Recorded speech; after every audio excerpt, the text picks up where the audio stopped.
People die, and Yuna dances. When will Yuna stop dancing? The pilgrimage of the summoners of Final Fantasy X is not an easy journey to go through by any means. Accompanied by their beloved guardians, the summoners have to travel all throughout Spira, pray at the temples, and obtain these Aeons. These Aeons are the summons of Final Fantasy X that will help defeat the big bad, Sin. However, defeating Sin in Spira is a double-edged sword. By summoning the final Aeon, this will end the summoner's life. And as you know by now, defeating Sin is only temporary, because after those 10 years, Sin comes right back, only to continue the cycle of never-ending death. Friends, welcome back to my channel, aka the Final Fantasy X/10-2 Stan account. Since people really enjoyed my Dressphere ranking video last week, I thought it'd be really fun to rank the Aeons, the summons of Final Fantasy X today. What do you think, Yuna? You think we should rank your Aeons? But before we get ready to blitz, make sure you leave a like, subscribe, and comment on this video. Let me know your favorite Aeons. Maybe your least favorite Aeon. I don't know. It'll help me support this channel and continue making more content for y'all. And we can be nerdy together. The time has come to rank Aeons for your life. I'm gagged because seeing the lineup, why does it feel like there's so much more Aeons in 10 than there are? There actually are only 8. I feel like there's at least one more. There's like 9 Aeons, but maybe it's because the final Aeons, like the Magus Sisters, are like 3. So why do I think that there's more? There's only 8. 5 are mandatory, 3 are optional. This is going to be fun. This is going to be fun. We're going to rank them. You know, we have a typical S through D list. If you're familiar with my channel, we rank things differently here. We don't rank on the basis of who's the strongest and who's the most viable. No, we take that into consideration, but we also rank on a wider scale. We take a variety of things into consideration when we rank here, okay? We have a typical S through D tier list. However, we like to have fun with the names, okay? So starting with D, stay away from the summoner! You know, we have fun with the names, like I just said. That's D. Stay away from the summoner. Honestly, there's no bad Aeon, but come on, like just like a reality television competition, someone needs to go home first. Someone has to be the bottom. What's wrong with being the bottom? Anyway, C, live and let live. You know, okay, we're just not gonna fight. We're not gonna fight. That's C. We're just gonna go. We gotta move on to the more iconic fights and summons and Aeons that we have to get. So that's C. That's obviously that's Tidus's line when he uses flee to run away from a battle. B is ha ha ha ha ha. Come on. Come on, you already know that scene. That's B. I love that scene personally. I know a lot of people don't like it. So I was like, this will be perfect for B because I feel like people like it. People either like it or they don't like it. I love it. I love that scene and what it stands for personally. But anyways, that's B. So, you know, a good solid Aeon is much deserving of a ha ha ha ha ha. A is I love you. Very simple and self-explanatory. That is the iconic line, the last thing that Yuna says to Tidus in the ending of 10 before he fades away. Sorry, spoilers, but the game has been out for over 20 years, and if you haven't played it yet, why are you here? And then finally, in the S category, that is Grand Summon. I actually couldn't think of a good line to put for S, but I was like, Yuna's Overdrive. That's a grand summon, and it's perfect. Like, who is the grandest of them all? There's only going to be one summon in grand summon, mind you. So, who is it going to be? So, let's get right to this ranking. I was going to rank them chronologically of, like, who you get first. But you know what? I don't want to do that. I want to keep y'all on your toes, okay? Because that might spoil some things. I want to rank from bottom to top. Let's start with the bottoms and get to the top.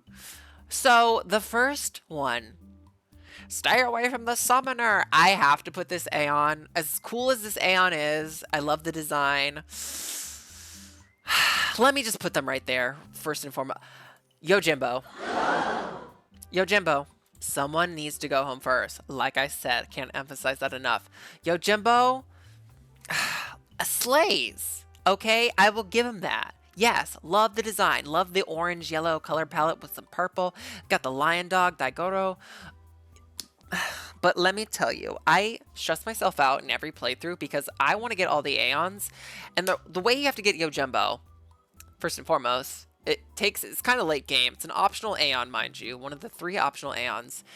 You have to pay the Faith 250 gil, in order to utilize, for him to join you. On top of, after you obtain him, you still have to pay this damn faith, this summon, this Aeon, money, Gil, in order to actually use him in battle, to attack. Sir, why are you so Gil hungry? Okay, I will go back. Let me back up a little bit. You can shave off that price of 250,000 Gil. Because in my recent playthrough that I'm currently streaming on Twitch in Final Fantasy X, I was reminded that you can barter, you can lower that price tag, okay? And what we did is that we actually lowered it, thanks to chat, shout out to chat. We lowered his price from 250,000 Gil to 194,000 Gil. I'm not sure if that's the lowest you can go, but that's what we paid, and I was like, girl, I'll take it so I can get all the Aeons. I just don't use him. I really don't use him because of the fact that you have to pay him to use him.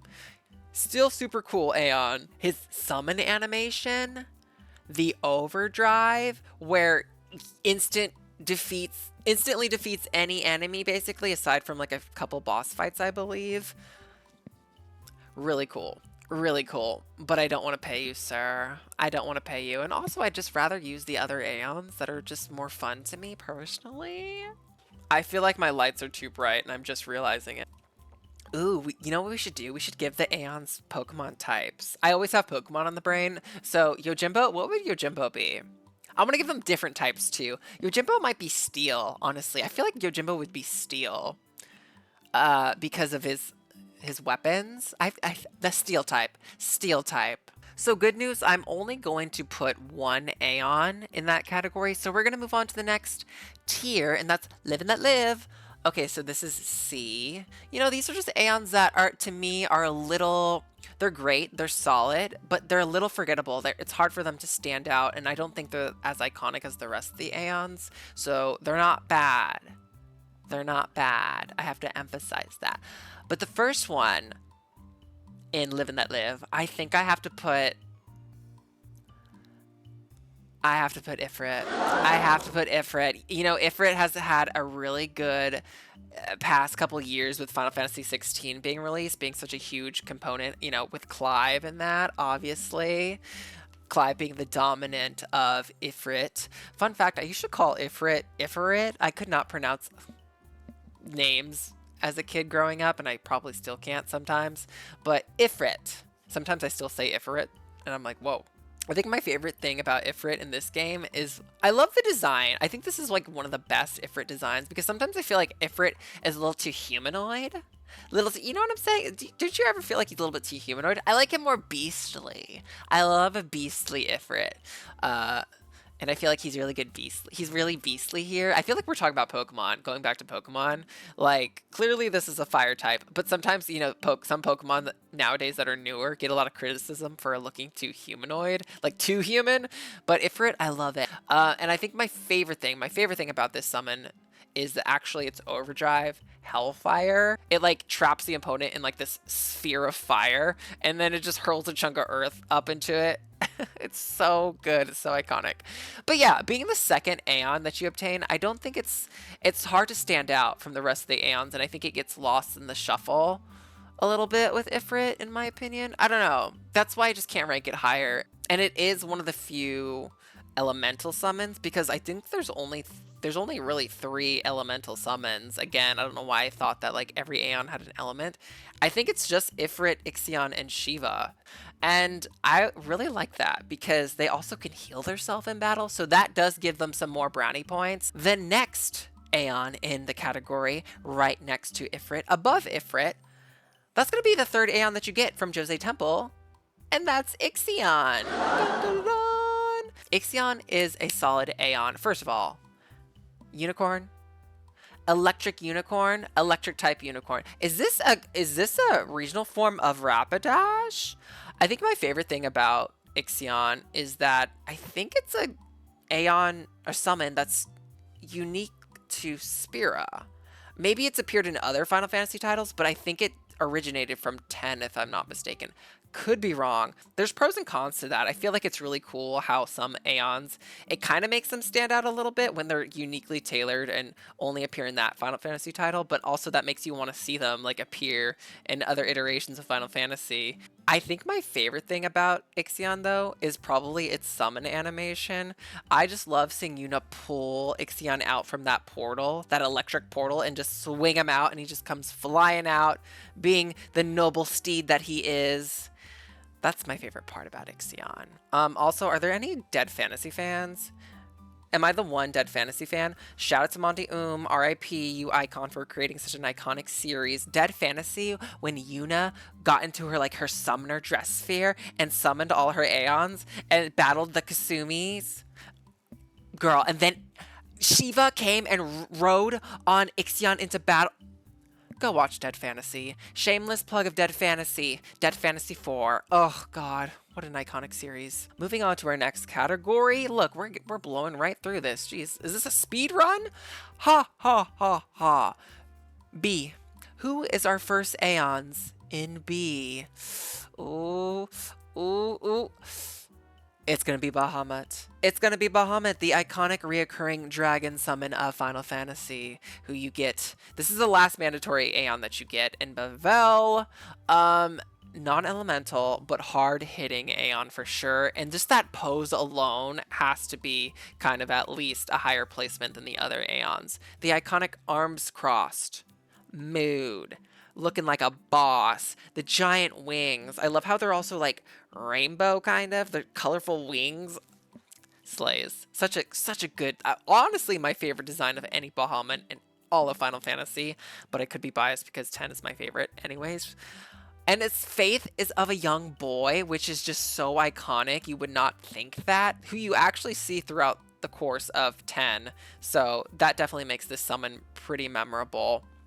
And its overdrive mega flare is so hard hitting. And even when Bahamut's a boss, the leveling of anxiety that you get battling Bahamut when you see that countdown start to go down, like it's just with the amount of turns you have until you get mega flared. Which also, going back to Yojimbo, okay, Yojimbo, I gotta shout you out, buddy, because going against you as a boss too, with Zenmoto leaving the party like with 1 HP, at least I remember that in 10 too. Okay, so Yojimbo gets a little bit brownie points, but anyways, we're moving on. Bahamut's great. But I think there's greater Aeons than Bahamut. That brings us to the next one in Ha Ha Ha. That is Valefor. Valefor, I'm sorry. I think Valefor is the superior dragon. The first Aeon that you ever get in Besaid. Yuna's first Aeon. Like, come on. I guess it's also more birdy. Like, more bird-like. It's like a wyvern. I feel like it's a wyvern, right? Am I saying that right? A wyvern? It also reminds me so much of Garuda a little bit. Valefor always kind of gave me this interpretation of Garuda, even though it's not Garuda. Non-elemental dragon, girly. Her boobies are out. Can I say that on YouTube? Boobies? Am I allowed to say that word? I don't know. Is that going to affect the trajectory of this video? Love Valefor. Love her color palette. White, red, and purple. This is an iconic summon of 10. I feel like you definitely think of Valefor when you think of 10. I have to put her above Bahamut for 2 reasons. She got 2 overdrives. She's the only Aeon that gets 2 overdrives. Come on, you have to rank her. She has to at least be in B. Come on, don't disrespect her. I think a lot of people write her off because she's the first Aeon you get, so then you start to move on to other Aeons and, you know, maybe you don't use her that much, but she's also still super fast. She flies. So she's going to also evade attacks sometimes, well, more often than others. Valefor walked so the other Aeons could run. Or Valefor flew so the other Aeons could run, okay? And finally, the iconic wedding scene. The wedding scene alone, where Yuna throws herself off to escape Seymour and marriage. She summons Valefor, and Valefor comes swooping in and saves her. Iconic. Girl, I would rank her higher. I would put her in the next category. I can't. I have to withhold my personal feelings. She's in B. Moving on to the next category. I love you. A. Who is going to be our first girl An A. Because they're all girls. Oh my god. I'm so biased. I just realized they're all girls. All the girls are at the top. I mean, as they should be. But I literally put all the girls above all the men. Because these are men. And then the rest are girls. I swear that wasn't planned. I think the first girly that needs to be an A, it's the Magus Sisters. It's the Magus Sisters. Not the Magus Sisters. Magus Sisters. Just want to clarify, okay, people? And they're all three together because they all are summoned together. And this is the final Aeon. Not the final Aeon, but this is the last optional Aeon that you can obtain. I don't know why. Like, these girls, these sisters... Hi, sisters. These sisters slay. I don't understand why people don't reference them. They don't reference these girls enough when we're talking about 10. I feel like obviously you reference other Aeons, but the girls are not, these girlies are not brought up hardly enough as they should. So that's why I can't rank them any higher than their current placement. You do have to put a lot of work into getting these girls. So I feel like they're definitely missable. And I feel like some people just haven't played 10 enough or know how to actually obtain these girls. Like, you need to get all of the Aeons in order to get them. You need Yojimbo, you need Anima, you need the flower scepter and the blossom crown, and then you need to capture all the fiends or something like in Mount Gagazat. There's a lot of work. And then you have to beat Belgamine, I think. There's a lot of things you need to do to get these girlies, but it is well worth it because they are so fun to utilize. I love these girls. They're like a reoccurring summon, but they're not that reoccurring. I think they're like in 4, and then they have like minor appearances or references in other titles. But like, why don't they show up more? They're iconic. These girls slay so hard. Cindy, Sandy, Mindy. That's their names. Cindy, Sandy, Mindy. Cindy's the ladybug. Thick ladybug baddie. Sandy is the see you next Tuesday praying mantis, and then we got little Mindy, the youngest, who's like a bee, a wasp. I don't know why Final Fantasy doesn't utilize this summon more often because it is so good. I do kind of wish their names all rhymed because you have Cindy and Mindy, and then Sandy throws it for a loop. That always bothered me growing up. I was like, I wish her name was Wendy. Cindy, Mindy, Windy. I always wish her name was Wendy. Sandy's name was Wendy. They're so fun to use. They do so much damage. They do play a little bit differently than your typical summon, utilizing them, because you have to give them certain commands, and they kind of like do their own thing. Like, go, go, go, or help each other, or some of the commands that you can give them, and they kind of like, sometimes they listen, sometimes they don't. But they do massive damage. They're overdrive slays. They're so fun to use. I think they might be like the most fun Aeon to actually use, but I just don't think they're as iconic as the other 2 Aeons remaining in the competition. I don't, because I don't think people talk about them enough, because some of the Final Fantasy girls are lazy and they don't want to go and do all the work that's needed in order to obtain them. So a lot of people might be missing out on this Aeon. Thus, they're not giving them the flowers that they highly deserve and need. So that's such a shame for the community. I just realized we did top 3. Like, this was like the top 3 of like America's Next Top Model, Spira's Next Top Model. Okay, so we just eliminated the Magus Sisters. Shout out to them. They're iconic. We just couldn't have 3 girls take the top placement. We couldn't. So that brings us to Shiva and Anima. We have a mandatory summon and an optional summon girly, but they're both such iconic Aeons. This is the finale. We're about to announce the winner of Spira's Next Top Model. Who is the most iconic Aeon in Final Fantasy X? The Aeon that is the runner-up of the Final Fantasy summons. The most iconic Final Fantasy summons. In A, that's going to be Anima. Anima for A. I think you guys saw this coming. You kind of knew this placement. If you know me, you probably knew this ranking video before it even started, before you even clicked on this video.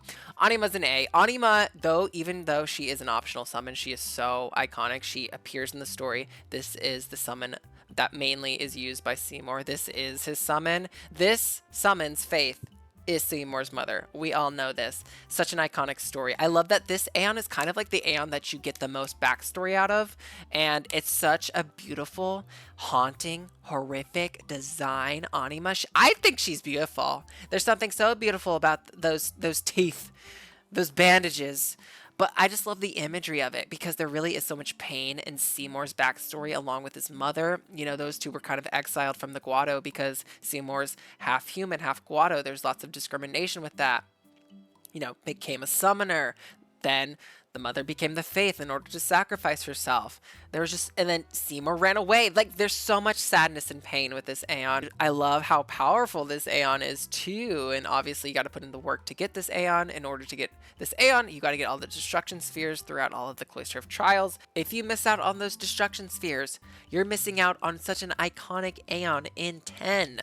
Anima, love her. And I really love how Seymour's mother, I just realized Seymour's mother, I don't think she ever gets a name. How come the moms never get a name? This is a reoccurring thing that I just realized. Seymour's mom doesn't have a name, not to my knowledge. Tidus's mother doesn't have a name. Yuna's mother doesn't have a name. Where's Riku's mother?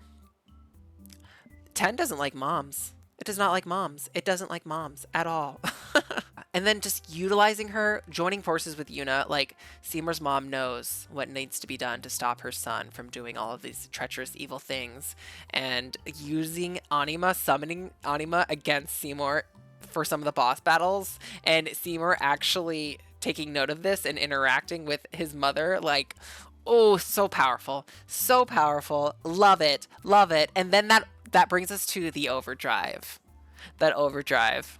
Oblivion used to scare me as a kid. Like, girl, Anima is giving Silent Hill realness. Isn't she not? She is giving us Silent Hill. Half the time when we see Anima or we summon her, girl, we're playing a survival horror game. Anima is definitely the second most iconic Aeon to me in Final Fantasy X, but in first place, like I said, you probably saw this coming. It has to be Shiva in Grand Summon. Come on. Come on. Come on. I feel like the first Aeon you think of, the summon of 10, when you think of the Aeons, the summons, whatnot, that's Shiva. That is Shiva. Like the iconic snap. This is the best Shiva design. She's fun to use. She is fast, evasive, speedy. She's one of the few elementals, so she can heal herself. Diamond Dust.